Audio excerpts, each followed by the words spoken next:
Hey, welcome back to the Fins Up Network, everybody. It's Ben Morgan, and we just wrapped up some preseason week 2 action as the Dolphins fell to the Raiders 15-13. And obviously, you know what?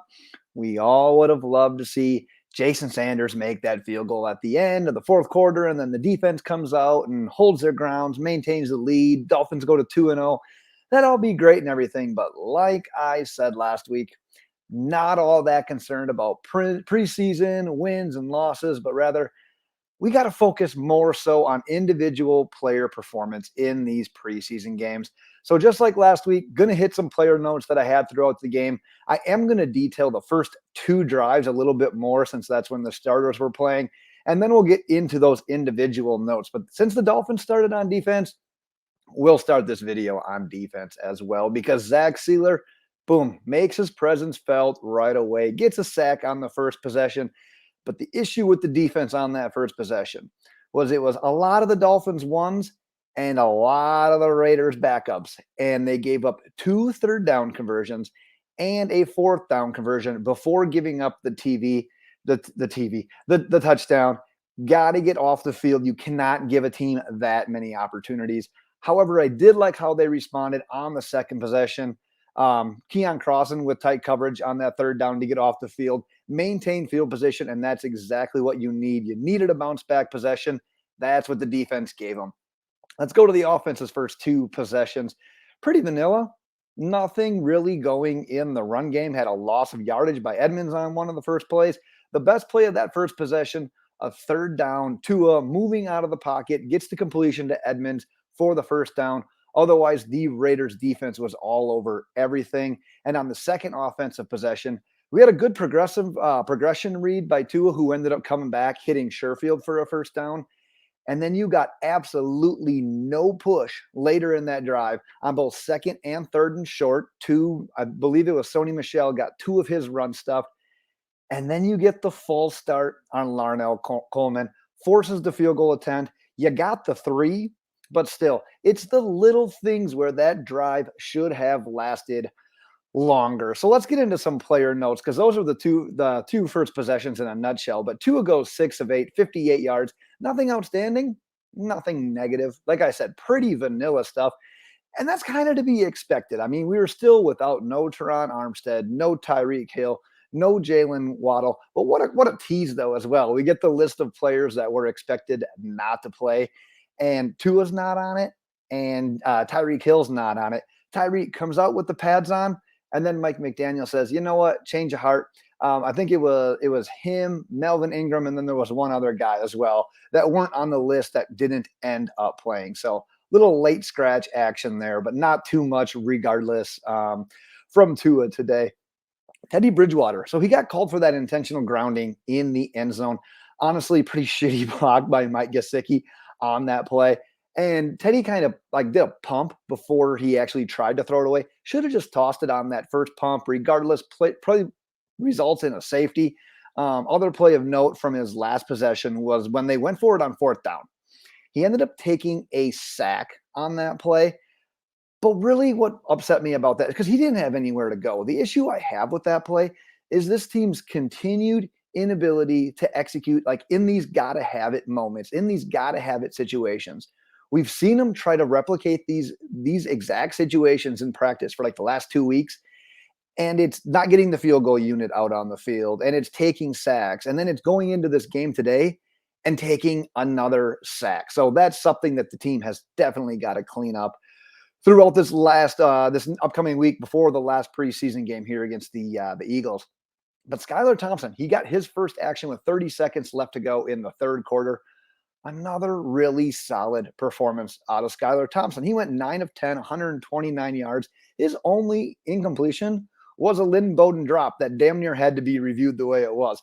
So that's now 2 strong performances from him, making a case to be on this roster. And honestly, you might have to give him an actual roster spot because if you try to put him on the practice squad right now, people are watching these games. Other teams quarterbacks are a hot commodity. People are going to be watching this. They're going to be seeing what he's doing. Someone would probably make a claim for him. And we're probably going to see a lot from him again next week as well. But you know what? Skyler Thompson, by all means, getting it done as a 7th-round rookie, like what we're seeing so far out of Skyler. The running back rotation. So it went Chase Edmonds, Sony Michel, Savon Ahmed, Myles Gaskin, and then Zaquandre White. But really not much, once again, in regards to actual rushing yards, rushing production out of the backfield. Chase Edmonds had a solid run on the team's second possession. He showed good hands on a couple of receptions that he had. He made guys miss, clear-cut RB1, right? Think you can all agree with that. But Raheem Mostert was out, so we didn't see him. But then Michelle, like I said, got stuffed on that 2nd and 2, I think it was, and 3rd and 1. Didn't get anything going there. Savon Ahmed leads the team with 20 yards on 5 carries. Boo-hoo, he had like a 12-yard carry and then really nothing after that. And then Myles Gaskin fumbles towards the end of the first half after getting that completion from Teddy Bridgewater in the red zone. And we'll wrap up the running backs with Zaquandre White. Scored the Dolphins' first touchdown on a nice catch and run in the 4th quarter. Actually, great job there tracking the ball as a running back. A bit of an older over-the-shoulder catch. But honestly, if you look at the position group as a whole, not much there in regards to actual rushing yards. 37 rushing yards on 18 carries. 2.1 yards per carry.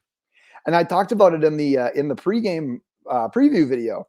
Gonna need to get more here. The run game is going to impact this team's play action passing so much. Drastic improvement is 100% needed. And yes, having guys like Tyreek and Waddle and Armstead will help. So it's really hard to judge the product that we have on the field right now. I just like to see a little bit more than what this team has showed us throughout the first 2 weeks. But let's get into the tight end position because Mike Gesicki was an interesting case study in this game. Let's put it that way. He played with Tua in the ones, but he was still in the game in the 3rd quarter, running out there with Teddy Bridgewater. He had the miss from Tua early, and if you watch the game, I don't think we're going to put that one on Mike. That was a hurried play. Would have been a very nice catch, but regardless, can't really put that one on Gesicki. But then he had the ball dislodged on a pass later in the 2nd quarter from Bridgewater, which would have moved the chains. Dolphins have to settle for 3 on that one. But honestly, end of the day, just looking at this performance in general, it just seems odd watching a quality tight end that's playing on the franchise tag, playing in the 3rd quarter of a preseason game. And I'm not really ready to make a call or make a prediction on him and his usage since you can't, honestly, end of the day, we can't put all of our eggs into preseason production and what we're seeing there. A lot of the times what we see in preseason doesn't necessarily translate onto the field come September. But definitely something to monitor just because of how weird this entire situation has gotten. Let's get to the offensive line, though, because Connor Williams did get to make his Dolphins debut at center. And you just can't help but notice the routinely high snaps. And it was nothing bad enough to actually throw off the timing of the play, thank God. But you can't help but notice that it's not always flawless. So it's going to be interesting to continue to monitor this. See if the Dolphins do anything, or if they just roll out there and we just have this queasy stomach every single time we're taking a shotgun snap. So we'll see how that goes. But the offensive star of the night, let's move on to some wide receivers. Because Erik Ezukanma put up a 6-catch, 114-yard performance, found his way onto the stat sheet midway through the 3rd. He had a nice play where he got to show a little bit of that yard after the catch and that run after the catch ability. Highlight of the game was for the Dolphins that on that Skyler's first pass, a 30-yard reception in tight coverage, kind of corralled it in with one arm before bringing the other one in.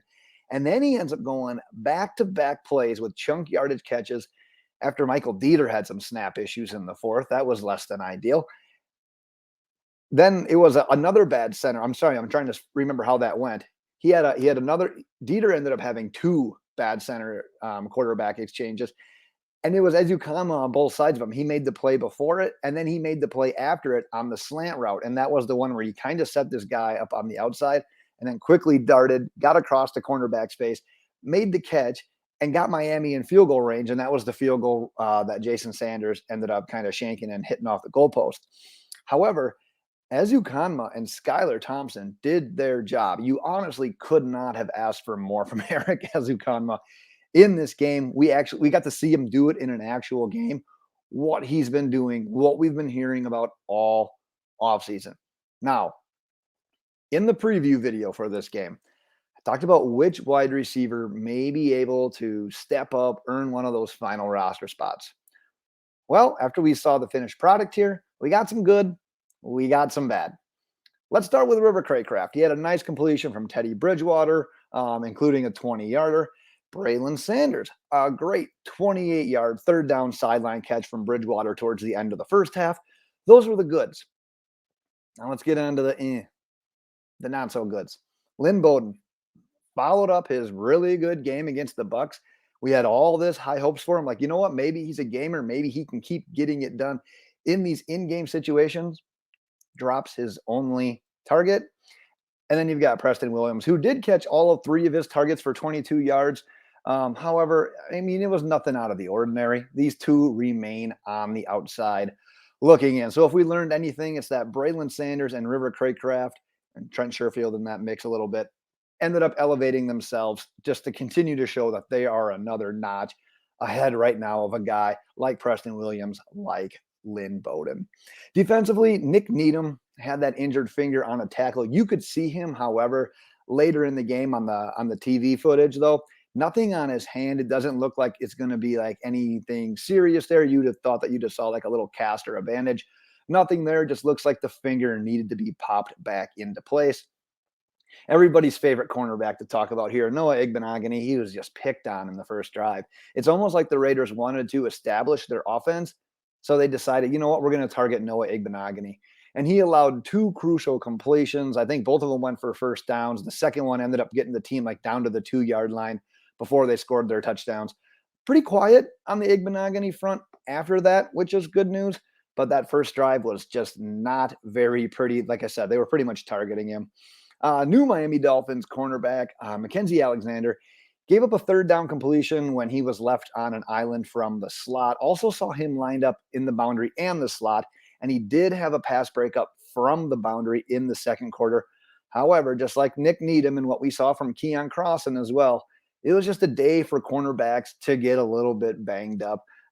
Mackenzie Alexander did leave the game with an injury, so we'll need to keep an eye on that. Keon Crossan did return to the game, though, so at least we have that in our back pocket. But Porter Gustin, let's move on to a new position. Got a sack on a speed rush around the edge. We're seeing it nearly every day in training camp. Nice to see it translate to in-game action as well. Nearly got home on the quarterback in the next drive as well. Same could be said for Ben Stilley, who got home to the quarterback on the third quarter. A couple players left here to wrap up. Andrew Van Ginkel had him noted for the nice stop on the run play in the first quarter. He got to the running back. I think Jason Taylor on the broadcast said, like, well, there was no one there to block him. Well, you could see there was actually a player on his way to block him. Van Ginkel read it so fast and burst to the ball so quick. He literally beat it to the ball carrier before the actual lineman that was going to block him could even get to him. He had a couple of nice pass rush reps as well. And the 2 final players I want to end this video on, and this, it was kind of funny. Well, both are rookies. It's Channing Tindall and Cameron Good. But the way when they entered the game, they kind of went back and forth making plays. It was kind of cool to take notes on because they got their first defensive snaps to begin the third quarter. And Channing Tindall starts it off right away with a tackle right after the guy caught it on the first drive. Guy catches the ball. Channing Tindall reps him up, takes him to the ground. Cameron Good gets his first tackle on the absolute next play. And then Channing Tindall filled a run gap after a minimal gain, still on that first possession. And then right after that, Cameron Good with a tackle for loss on a swing pass out to the running back. Both players were a little bit more quiet following that possession, but I thought they both looked very good right away again on their first action. Like I said, would have loved to see a little bit more consistency throughout the game. At one point in time, I thought Channing Tindall might have been a little bit out of position on one of the Raiders' 4th-string quarterback, Garbers. One of his runs up the middle, Tindall was kind of going the other way, and Garbers just ran it right up the middle. However, it's hard to tell because it looks like Channing Tindall may have been in a coverage package that time and not necessarily playing an outright quarterback spy. So hard to tell without knowing the actual defensive play call. But definitely something to monitor as we continue to keep our eyes on the rookies. But that's what I've got for today, Dolphins fans. Like I said, would have obviously liked to see a win, but at the end of the day, do you remember what the Dolphins went in preseason last year? I don't. That's it. That's the end of the story right there. Just keep watching the players, keep seeing who's trending up, who's trending down, and we'll take it from there. So that's what I've got for today, Miami Dolphins fans. And until next time, fins up.